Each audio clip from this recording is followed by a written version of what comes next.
Once you've edited and modified the questions for your assessment, there's only a few steps left to finishing it up.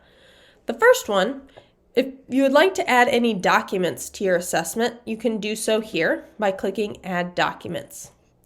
These might be rubrics, it might be a PDF of the actual assessment, or a guide to giving the assessment.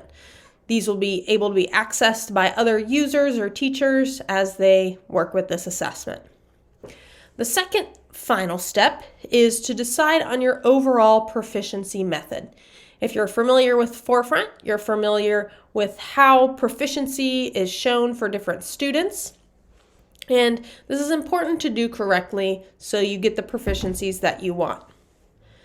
You have the option to set it yourself. So if you're using an assessment that has pre-made cut scores, you can use these sliders just like in the question to align with those. You also have the option to do a calculated overall proficiency method. You can see the text here. It's determined by averaging the proficiency of the standards associated with these assessment questions. So in an example like this, you'll notice 2 questions are worth 2 and 1 is worth 6. So a student could do really poorly on fractions, but if they did well enough on multiplication, they'd still be counted as proficient.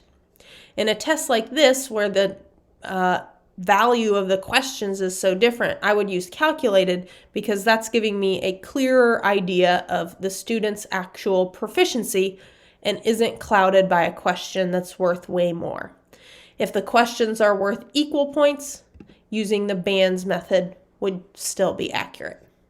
But in this case, I would use calculated, and there's only one more step, assigning the assessment, and then your assessment is ready to go.